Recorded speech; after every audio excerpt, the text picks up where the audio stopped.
Hi, and welcome back to Studio Tamera, the mystical paintress. Today, we, for Halloween, are going to be talking a little bit about skulls and the importance of getting the anatomy of a skull correct to do portrait painting. So, I had my very cool skeleton dress and my skeleton mask, but I'm not going to keep them on the whole time because it's hard to paint when you can't see so good.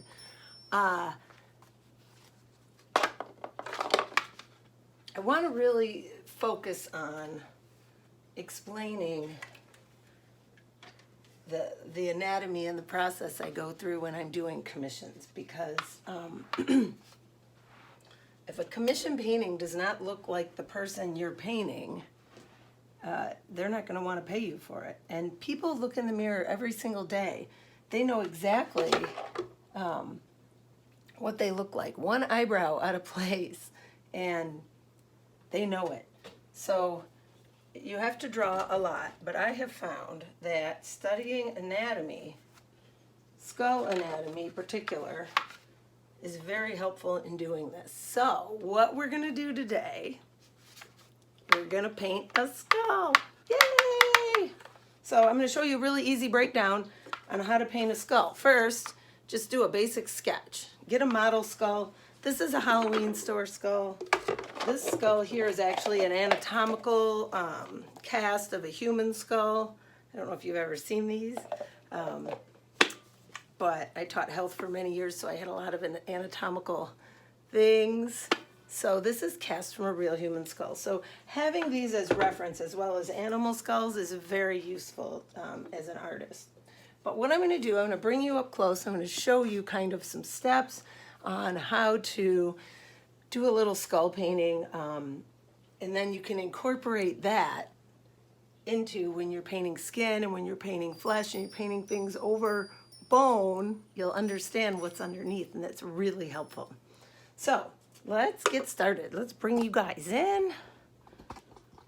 Let's send a shout out today to all of the people that work on camera crews. In this particular video series, I'm my own camera crew, but I know they do lots of work, long hours, long days. I have some friends that do that. So, okay, here's our little skull. We're gonna do this real quick. Bring you guys in even more. There you go. Okay, so first thing is you're gonna need some turpentine. I got a big thing of it right here. And some rags, of course, and your paint. If you don't know how to put oil paint out, I've done a lot of videos on the palette I use. I use the same one every time. This time I do have some additional colors because I'm doing skin tones. So skin tones are a little warmer. This is a commission for Karen and Dallas. These are her grandchildren. Adriana is the Gap model, the International Gap, one of the little girls that models for the Gap store. So both really adorable little girls. You can see I've got a photo back here that I'm using as reference to paint them. And I'm real excited to get that off to his new owner. So, okay, so here is your board. And what you're going to do, you're going to go darkest dark first. So we're going to put a little black and purple. Little black and purple, and we're gonna just kind of put it around the edge. This will, we're gonna use a little bit of ultramarine blue also. This kind of gives it somewhere to sit, so to speak. Like, this will push it down into the background, sort of. And you'll already see, oh, look at that. We've already got a little bit of a skull. So that's the purpose of this. This is just sitting it down. That's a good word, sitting it down. Just like that, okay? And then there'll be a little under the cheekbone, and a little here. And then this is like a snaggletooth or something. I don't know. Creepy. Creepy. These are fun to do for Halloween because you're practicing anatomy, and it's interesting because I should start doing some animal bones because I am currently in the process of getting my National Wildlife Rehabilitation certification, which is a lot of work, especially the unit conversions and the algebra. But I should do some animal skull paintings as reference to help me learn those. So that's going to be your darkest dark, okay? And then just kind of let it, you don't need it so boxy. Just kind of let it sit. Kind of a creepy Halloween-y kind of look, right? Okay, so you've got your outline. Then the next thing, wipe your brush and terp. And the next thing that we're gonna do is, I'm trying to get situated better. Okay, the next thing we're gonna do is our next darkest dark. So we're gonna add a little bit of gray to this blue-brown mix, so it's a little bit lighter. Violet gray, it's a wonderful color. Just kind of make it a little bit lighter. And we're going to follow in the eye sockets here. If you want to just paint this and not draw it first, that's fine. I just wanted to make a very brief video for you to follow along, so I just drew it in ahead of time. But making sure you guys are following along. Okay. So there's that. Then you're going to use that mix also. See, that gives you some nooks and crannies and some shadows and some fun things to play with because you're not exactly sure what's going on there. It's not like a line, like a coloring book page. So you don't want to have lines. So you just go from your darkest dark, kind of fill in your cracks here. There's a little outline on the eye. The bottom of the eye socket. This is a little dark here, and I'm looking for reference at my skulls. I have skulls. Might be helpful for you if you could see one of them, wouldn't it? Let's see. Well, okay. Just follow along with me and we'll look at some skulls after. Okay.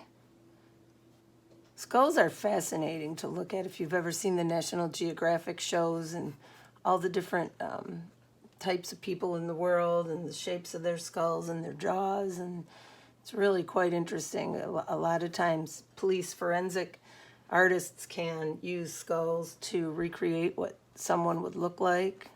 And they do that with dinosaurs also. So, okay, so here is your basic, dark areas kind of filled in.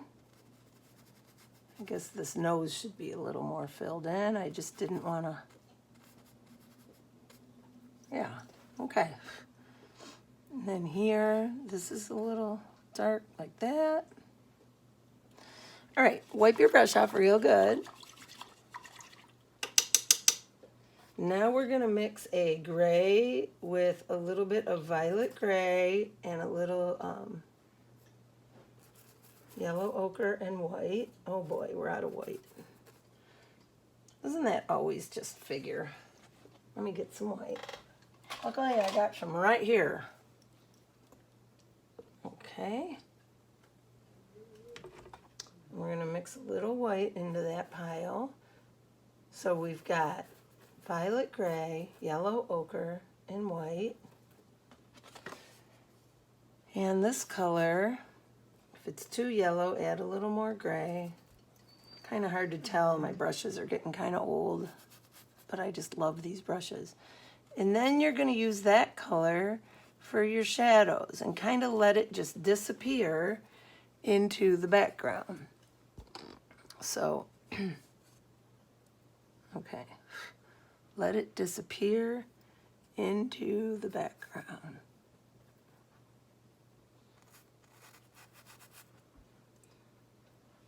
If it's too yellow, add a little more violet. If it's too violet, add a little more ochre. Just play with the paint. I always recommend mixing the paint. I hear my Doberman is crying because he wants to go on his daily walk instead of sitting in the studio right now. And then just kind of let it disappear. Later we can clean that up too. If you want more of an eerie green putty color, that's fine. You can do that too. But this color here is got to be a little darker because the next color we're going to put in to the skull, it's okay to use your fingers too, is going to be just a little bit lighter. So I'm going to go with lighter now. Uh-oh, Kitty just saw me do that. Hope he doesn't come join us. I'm going to add a little Naples yellow and a little bit of white to this mixture. Just make it a little lighter. There, that's what I wanted. And I'm going to just come in here. You know, and the more you study anatomy too, you'll know where the different lines on the skull are, the different connection points where the skull fuses together. And those are always helpful too with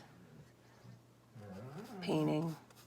Oh, Rock, quit being a crybaby. We're trying to help people learn how to do this here.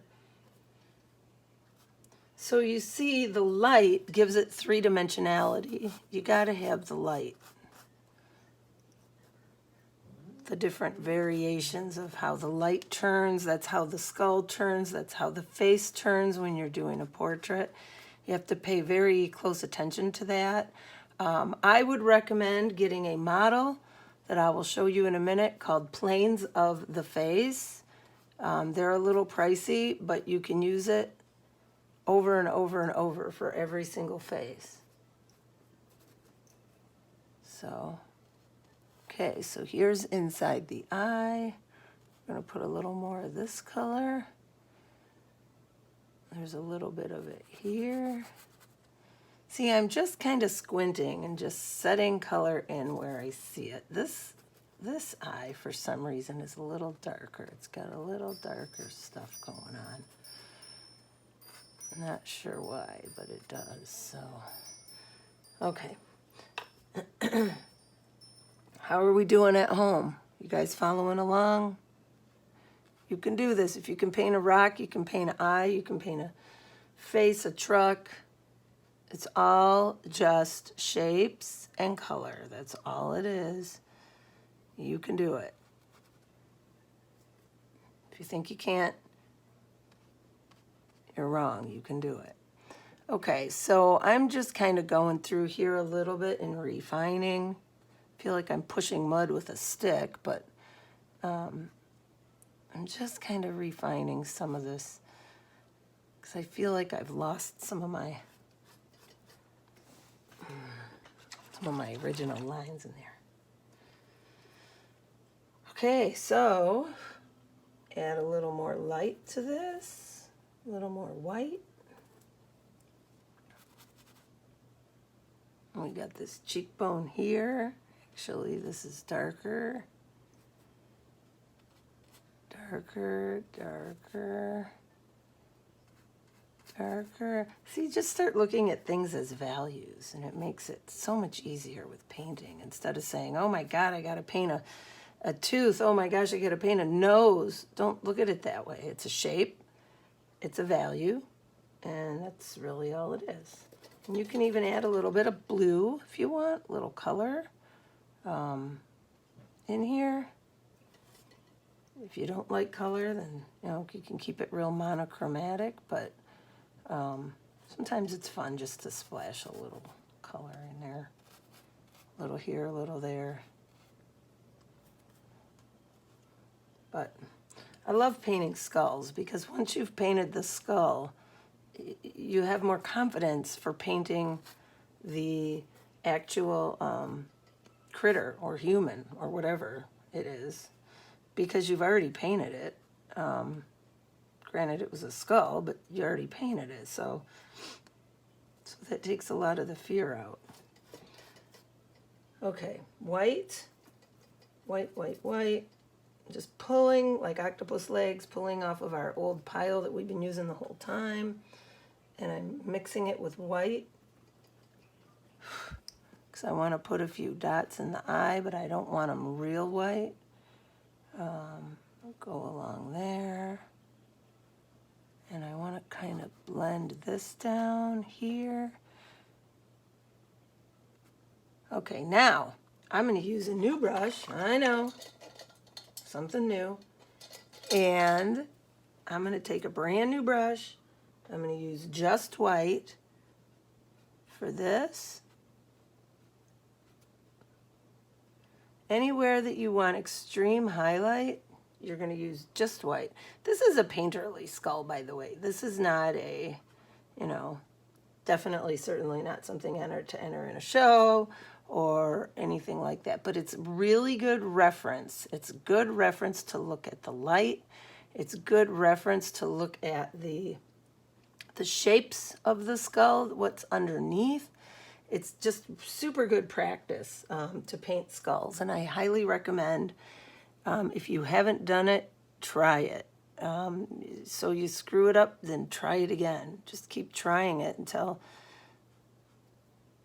and you can use your fingers to paint with too. I do. Sometimes you screw things up, but you know, that's the beauty of oil paint. Then you just paint right over it again like that. So my white got muddy. And I did want white right there. Okay. And this not so much, but that's okay. We'll do that.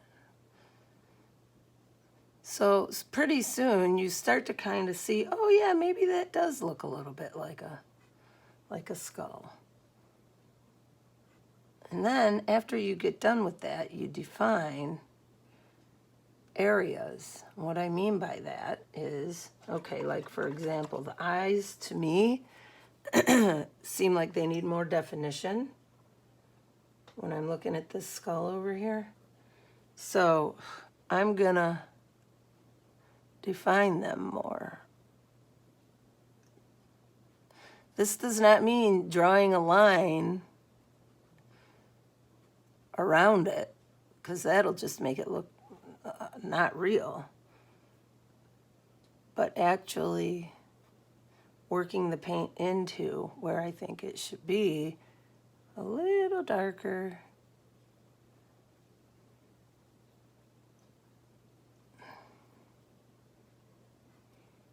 Kind of like this,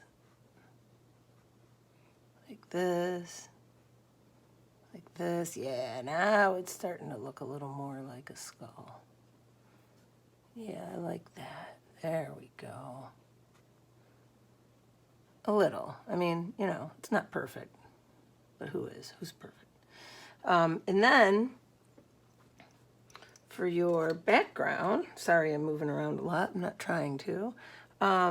For your background, you can either use a normal color, like a very neutral, like that. You can use a brown, or you can use like a fun light blue color. It's kind of fun sometimes to put in, kind of eerie and creepy. And the point of that is just, it just kind of sets it in.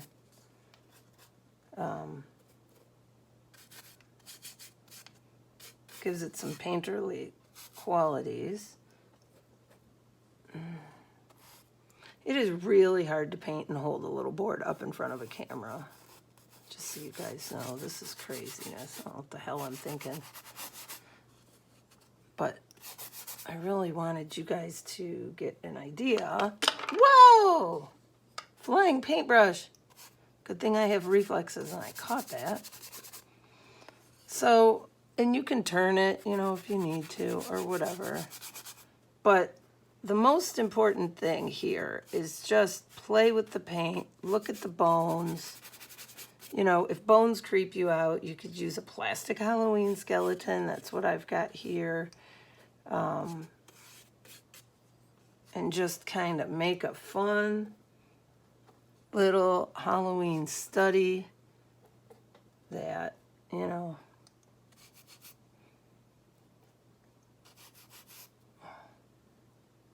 Maybe you want to, maybe you don't.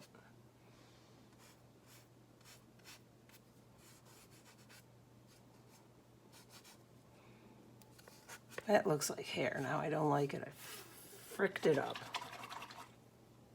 So that's a good lesson. What do you do if you put something on that you don't like? Well, you just wipe it off. Just wipe it off. Take a different color. So if you like that blue, take that blue.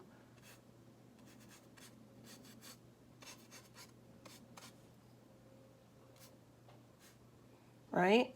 Like that. You can use your fingers, you can smear it, you can blend it, you do whatever you want. But basically, you know, you're getting the idea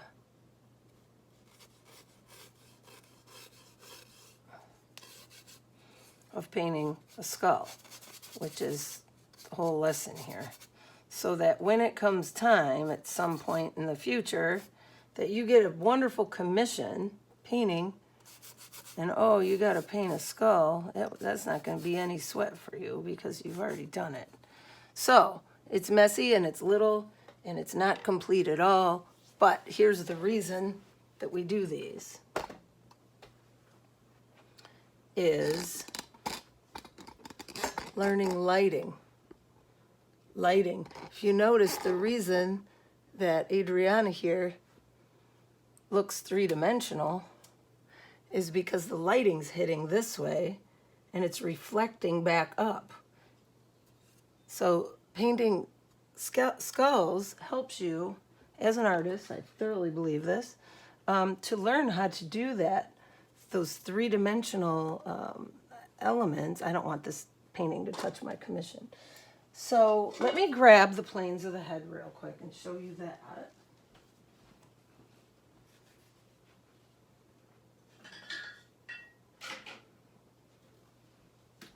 Okay, so this is the planes of the head. And the planes of the head, 1976. And the great thing about this is you can study and draw and sketch every angle. They've got the old and the young sides. And in any lighting, you could see all of the different angles on that. And what I recommend everybody do, if I can find it, I'll show you. Here it is. I found it. Yay! I did an actual study of the planes of the head. So the cool thing about this, again, practice. Practicing, practicing, practicing, practicing. So I recommend get some Halloween skulls, get a planes of the head model, and just start practicing. Before you know it, painting people is a piece of cake. So if you like my videos, hit like, subscribe, it's free. And thank you for watching. Thank you to all my Patreon followers. And sending positive energy out to everyone.